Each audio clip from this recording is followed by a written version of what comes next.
আসসালামু আলাইকুম প্রিয় দর্শক, অন্য মঞ্চের আলাপ চাইতায় আপনাদের সকলকে আমন্ত্রণ জানাচ্ছি। বিশ্ব রাজনীতি সব সময় রহস্য আর গোলক ধাঁধায় ভরপুর।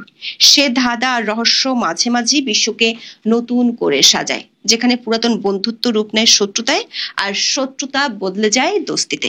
এমনটা ঘটলে পুরো বিশ্বের চোখ পড়ে সেখানে, যেমন এখন সবার চোখ চীনে। বছরের পর বছর ধরে বিশ্বের যুক্তরাষ্ট্রের যে একচ্ছত্র আধিপত্য ছিল তা এখন চ্যালেঞ্জের মুখে। আর এই চ্যালেঞ্জ ছুড়ে দেওয়ার পেছনে আছে তিনটি বড় দেশ, রাশিয়া, ভারত এবং চীন। তাদের এই নতুন জোটকে বলা হচ্ছে রিক। তিন দেশের প্রধানের হাস্যজ্জ্বল ছবি বলে দিচ্ছে ঘুরে যাচ্ছে বিশ্ব রাজনীতির খেলা। খেয়ালি ট্রাম্পের শুল্ক নীতির হিসেব কড়ায় গন্ডায় বুঝিয়ে দিতে এই তিন শক্তির মিত্রতা কত দূর যেতে পারবে তা নিয়ে চলছে আন্তর্জাতিক বিশ্লেষকদের চুলচেরা বিশ্লেষণ। সাথে আছে এশীয় ও দক্ষিণ এশিয়ার ভূ রাজনীতির নতুন মেরুকরণের গতিপথ। বিশেষ করে মোদি আর শি জিনপিং এর উষ্ণ বৈঠকের পর অনেকেই বলছেন এটি হয়তো এশিয়ান সেঞ্চুরির শুরু। বিশ্লেষকদের ভাষায় কলেরা দিনের প্রেমের পুনর্জাগরণ বিশ্ব রাজনীতির অনেক হিসেব নিকেশ পাল্টে দিতে পারে। আর গত কয়েক দশক ধরে বাংলাদেশ, মিয়ানমার, মালদ্বীপ, শ্রীলঙ্কার মতো দক্ষিণ এশিয়ার দেশগুলোতে নিজেদের প্রভাব বিস্তারে ভারত ও চীনের মধ্যে চলছিল এক ধরনের ঠান্ডা লড়াই। বাংলাদেশে আওয়ামী লীগ আমলে 16 বছরে ভারত ছিল এগিয়ে, যেটি চীনের দিকে ঘুরে যায় গত বছরের 5 আগস্টের পর থেকে। প্রশ্ন হলো, দুই শক্তির সম্পর্কের নতুন মেরুকরণে বাংলাদেশকে ঘিরে আঞ্চলিক ভূ রাজনীতির হিসেব নিকেশ কি পাল্টে যাবে? বিশেষ করে ত্রয়োদশ জাতীয় সংসদ নির্বাচনকে ঘিরে সে হিসেব কতটা গুরুত্বপূর্ণ ও অর্থবহ হয়ে উঠবে? বিস্তারিত জানতে চলুন যাওয়া যাক বিশ্লেষণে। বিশ্ব গণমাধ্যমের চোখ এখন তিন শক্তির তিন প্রধানের উপর। তারা হলেন রাশিয়ার প্রেসিডেন্ট ভ্লাদিমির পুতিন, চীনের প্রেসিডেন্ট শি জিনপিং আর ভারতের প্রধানমন্ত্রী নরেন্দ্র মোদী। চীনে এই তিন নেতার হাস্যোজ্জ্বল ছবি, তাদের মধ্যে বন্ধুত্বের আভাস বিশ্ব রাজনীতিতে নতুন আলোচনার খোরাক জুগিয়েছে। এই তিন শক্তির মধ্যে নতুন জোট হচ্ছে, যার নাম রিক। তবে ইতিহাস বলছে রাশিয়া, ভারত, চীনের মধ্যে এই ত্রিমুখী সহযোগিতার বা রিকের ধারণাটি নতুন কোনো বিষয় নয়। আজ থেকে প্রায় 30 বছর আগে 1990-এর দশকের শেষে এর জন্ম হয়েছিল। তখন রাশিয়ার পররাষ্ট্রমন্ত্রী ইয়েভগেনি প্রিমাকভ প্রথম এই তিন দেশকে নিয়ে একটি কৌশলগত ত্রিভুজ বা স্ট্র্যাটেজিক ট্রায়াঙ্গেল গঠনের স্বপ্ন দেখেছিলেন। তার মূল উদ্দেশ্য ছিল আমেরিকার এককেন্দ্রিক বিশ্ব ব্যবস্থাকে একটি পাল্টা শক্তি দেওয়া। এই উদ্যোগ থেকে পরে ব্রিক্স নামে একটি শক্তিশালী জোটের জন্ম হয়, যার মধ্যে ব্রাজিল এবং দক্ষিণ আফ্রিকাকেও যুক্ত করা হয়। কিন্তু 2020 সালে সবকিছু পাল্টে যায়। ভারতের লাদাখের গালওয়ান উপত্যকায় ভারত ও চীনের মধ্যে একটি ভয়াবহ সীমান্ত সংঘাত হয়, যা তাদের সম্পর্কের উপর বড় আঘাত হানে। এর ফলে এই তিন দেশের মধ্যে সম্পর্ক প্রায় থেমে যায়। তাহলে কেন এই জোট আবার জেগে উঠেছে? কেন নতুন করে বলা হচ্ছে চিন্দিয়া মানে কলেরা যুগের প্রেম আবার দেখা যাচ্ছে? আন্তর্জাতিক রাজনৈতিক বিশ্লেষকরা বলছেন এর পেছনে তিনটি প্রধান কারণ আছে। প্রথমত, পশ্চিমা চাপ। ইউক্রেন যুদ্ধের পর রাশিয়া পশ্চিমা দেশগুলোর দেয়া কঠিন নিষেধাজ্ঞা এবং অর্থনৈতিক চাপের শিকার হয়।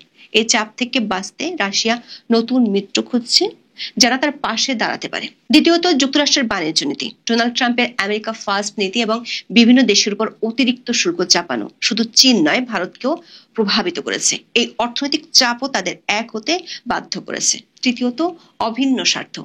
এই তিনটি দেশেরই একটি সাধারণ লক্ষ্য আছে। তারা চায় এমন একটি বিশ্ব ব্যবস্থা যেখানে পশ্চিমা দেশগুলোর একক আধিপত্য থাকবে না। তারা চায় একটি বহুমাত্রিক বিশ্ব বা মাল্টিপোলার ওয়ার্ল্ড, যেখানে ক্ষমতার ভারসাম্য থাকবে। আর এই লক্ষ্যে পৌঁছানোর জন্য তাদের একসঙ্গে কাজ করা জরুরি। এসসিও সম্মেলনকে ঘিরে যে প্রচার চলছে তাতে সহজেই বোঝা যায় ট্রাম্পকে তাতিয়ে দিতে সামাজিক মাধ্যমে নানা পোস্ট দেয়া হচ্ছে। শি জিনপিং এর মোদিকে কাছে টেনে নেওয়া, পুতিনের সাথে একই গাড়িতে মোদির বৈঠকস্থলে যাওয়া, তিন নেতা কতটা হাস্যরসের সাথে কথা বললেন, এসব ছবি শুধু ছবি নয়, এজন্য কূটনৈতিক $মিলিয়ন ছবি, যেগুলো হাজার শব্দের ডিপ্লোম্যাটিক বার্তার চেয়ে ভয়ঙ্কর দামি। কদিন আগে ভারতের বিরুদ্ধে ট্রাম্পের শুল্ক নীতির সমালোচনা করে আমেরিকার বর্ষীয়ান অর্থনীতিবিদ রিচার্ড উলফ বলেছিলেন, এ যেন ইঁদুর হয়ে হাতিকে ঘুষি মারার সামিল। গোটা ঘটনায় যুক্তরাষ্ট্র নিজের পায়ে কুড়াল মারছে বলে সুর চড়িয়েছেন তিনি। উলফের কথা যে অস্বস্তি তৈরি করেছিল সন্দেহ নেই, এসসিও সম্মেলন ট্রাম্পের সেই অস্বস্তি বহুগুণে বাড়িয়ে দিয়েছে। সাংহাই কোঅপারেশন অর্গানাইজেশন বা এসসিও সম্মেলনে এই 3 দেশের নেতারা মিলিত হয়েছেন। এই সম্মেলন থেকে সম্পর্কের বরফ গলতে শুরু করে। মজার বিষয় হলো, গালওয়ানের সংঘাতের পর ভারত ও চীনের মধ্যে যে অবিশ্বাস তৈরি হয়েছিল তা কাটাতেও কিছু পদক্ষেপ নেওয়া হয়েছে। যেমন দুই দেশের মধ্যে ভিসা এবং সরাসরি বিমান চলাচল আবার শুরু হয়েছে। তবে অনেক বিশেষজ্ঞ এখনই এটাকে গভীর বন্ধুত্বের সম্পর্ক মানছেন না, কারণ ঘরপোড়া গরু সিঁদুরে মেঘ দেখলেই ভয় পায়। তারা বলছেন এটা মূলত প্রয়োজনের বন্ধুত্ব, যাকে বলা হয় ম্যারেজ অব কনভেনিয়েন্স। তাদের মতে এখনো অনেক অবিশ্বাস রয়ে গেছে।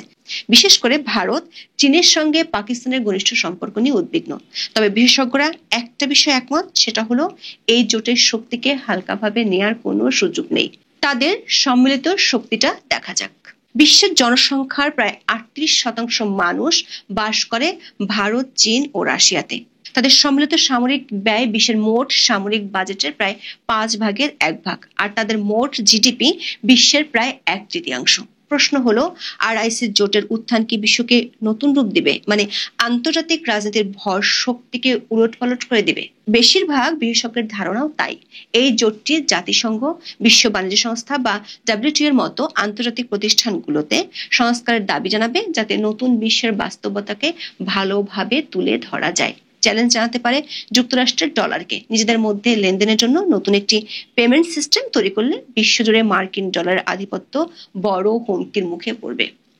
এশিয়ার নিরাপত্তার ক্ষেত্রে এই জোট পশ্চিমা জোট যেমন ন্যাটো বা অকাস এর বিরুদ্ধে একটি নতুন মডেল হিসেবে কাজ করতে পারে। ফলে এশিয়ার দেশগুলো তাদের পররাষ্ট্র নীতিতে আরো বেশি স্বাধীনতা পাবে।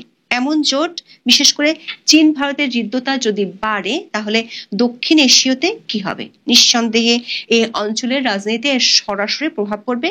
ঐতিহাসিকভাবে ভারত দক্ষিণ এশিয়াকে তার নিজের প্রভাব বলয় হিসেবে দেখে আসছে, কিন্তু চীন তার বেল্ট অ্যান্ড রোড ইনিশিয়েটিভ বা বিআরআই এবং স্ট্রিং অফ পার্লস কৌশলের মাধ্যমে এই অঞ্চলে ব্যাপক প্রভাব বাড়াচ্ছে।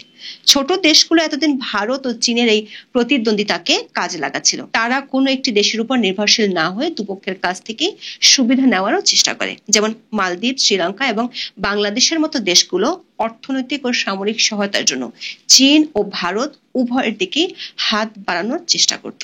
ভারত ও চীনের মধ্যে সুসম্পর্ক তৈরি হলে দক্ষিণ এশিয়ায় উত্তেজনা কমবে এবং আঞ্চলিক শান্তি বজায় থাকবে।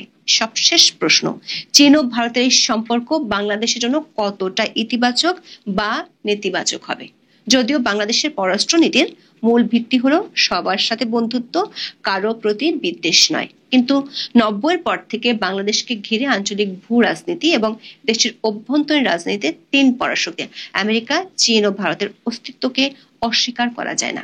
বিগত আওয়ামী লীগ সরকারের পররাষ্ট্রমন্ত্রী ভারতের সাথে সম্পর্ককে দেখতেন রক্তের সম্পর্ক হিসেবে। সে সম্পর্কের সাথে অন্য কোনো দেশের সাথে সম্পর্কের তুলনা হয় না বলে প্রকাশ্যে মন্তব্য করেছিলেন।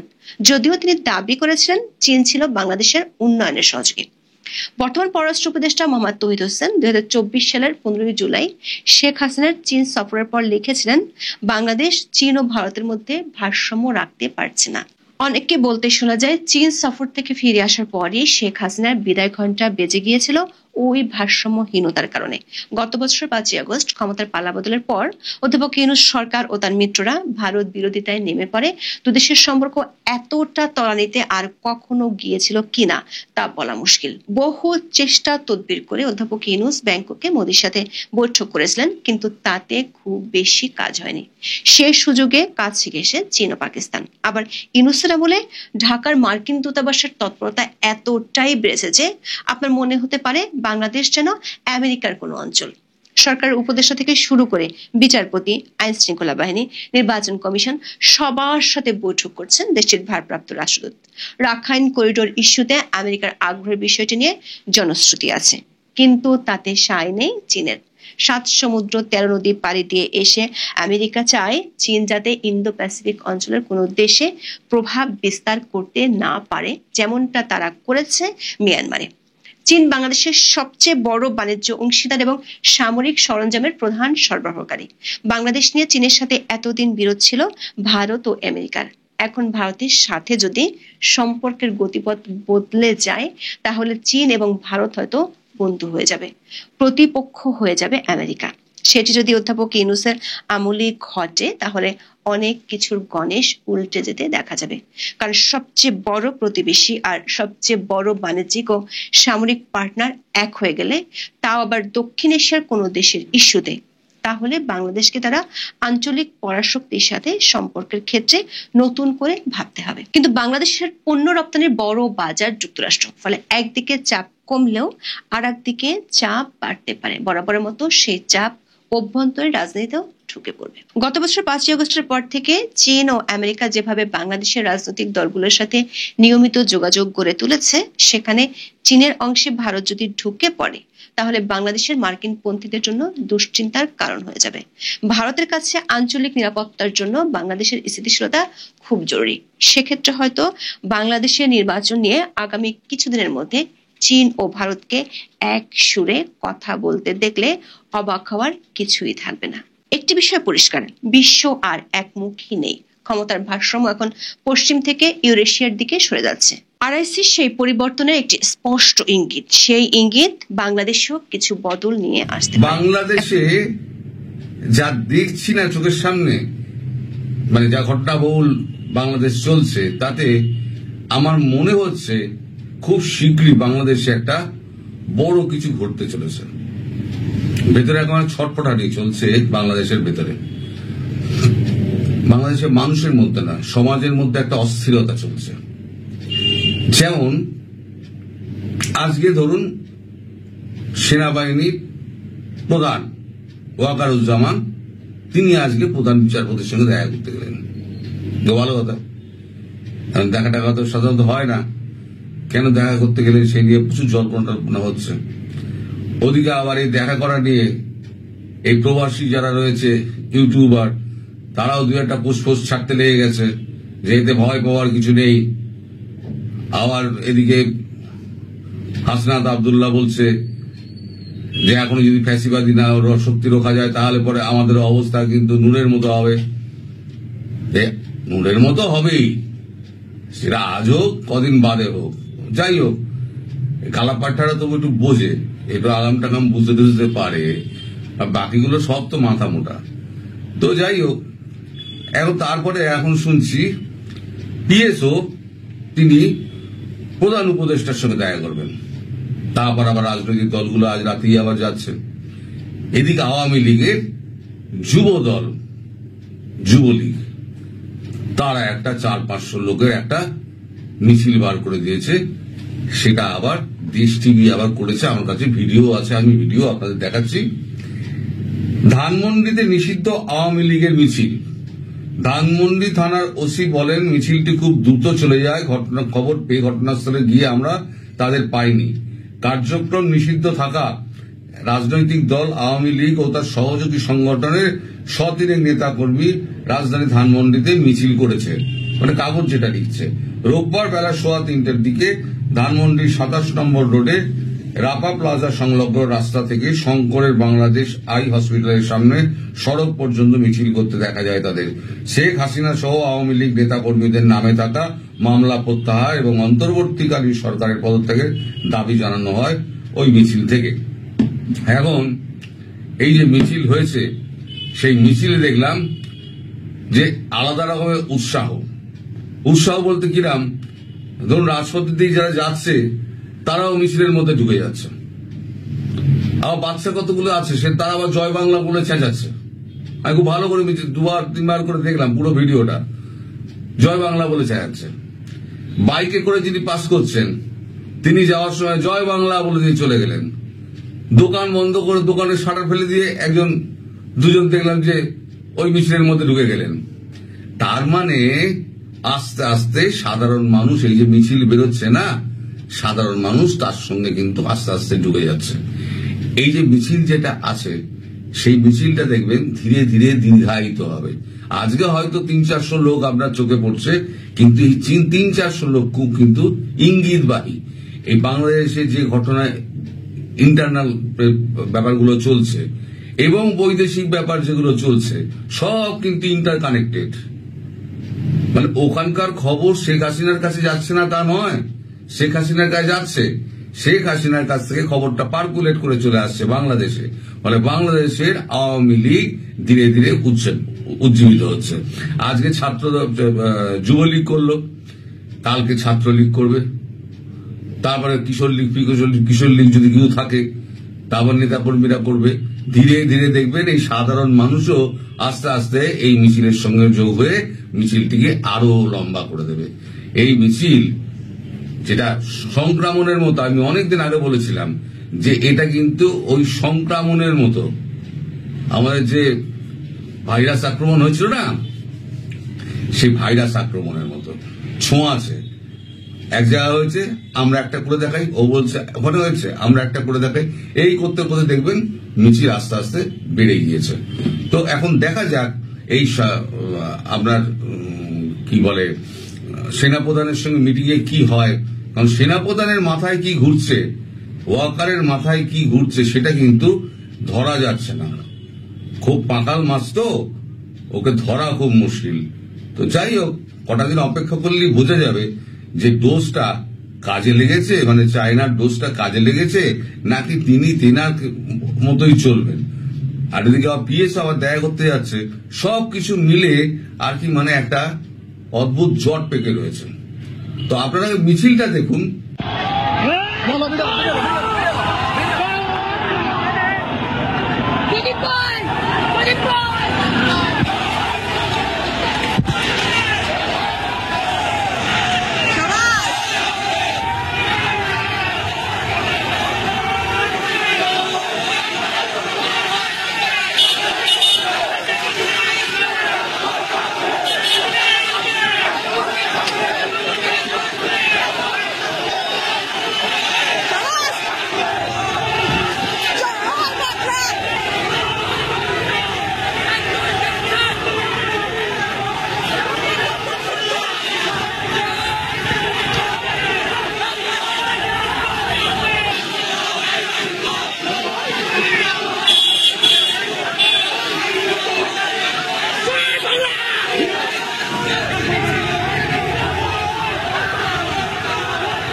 দেখলেন তো, সর্বসাকুল্যে হয়তো 300 থেকে 350 লোক আছে, আর কিছু লোক আশেপাশ থেকে জুড়ে গেল, মিছিল একেবারে দ্রুত বেরিয়ে চলে গেল। কিছু লোক ছুটতে ছুটতে ফটো নিচ্ছে, আর এটা সমস্ত বোধহয় ইউটিউবার বোধহয় হবে। এই যে মিছিল আমি বলছিলাম না, এই মিছিল কিন্তু দীর্ঘ থেকে দীর্ঘায়িত হবে। আর আজকে কিন্তু ওই এলাকায় কোনো পুলিশকে দেখা গেল না, কোন সেনাবাহিনীর কাউকে দেখা গেল না। পুলিশ কি বললো, আমরা যখন খবর পেয়েছি তখন মানে এর থেকে বেরিয়ে চলে গেছে, মিছিল বেরিয়ে চলে গেছে। পুলিশ কি হেঁটে হেঁটে আসছিল নাকি? পুলিশের কাছে গাড়ি ছিল না? পুলিশ তো গাড়ি করে দৌড়াবে। এখন যে অবস্থা, তাতে নিষিদ্ধ আওয়ামী লীগ যদি রাস্তায় বেরোয়, আপনার যুক্তিতে কি বলে, পুলিশ তো পারলে প্লেনে করে চলে যাবে, হেলিকপ্টারে চলে যাবে। সেই পুলিশ গিয়ে দেখছে মিছিল চলে গেছে। তার মানে কোথাও একটা কিছু হচ্ছে যেটা আমরা দেখতে পাচ্ছি না, কিন্তু বুঝতে পারবো কদিন বাদে। একটু আমাদের ওয়েট করতে হবে, খুব সম্ভবত 7 থেকে 10 দিন। তার মধ্যে বাংলাদেশের ভেতরের অবস্থাটা না ফুটে চলে আসবে। এটা আমার ব্যক্তিগতভাবে আমার মনে হচ্ছে। আমার এই মনে হওয়াটা ভুল হতে পারে, ঠিকও হতে পারে। ঠিক হলে ভালো লাগবে, ভুল হলে স্বীকার করে নেব।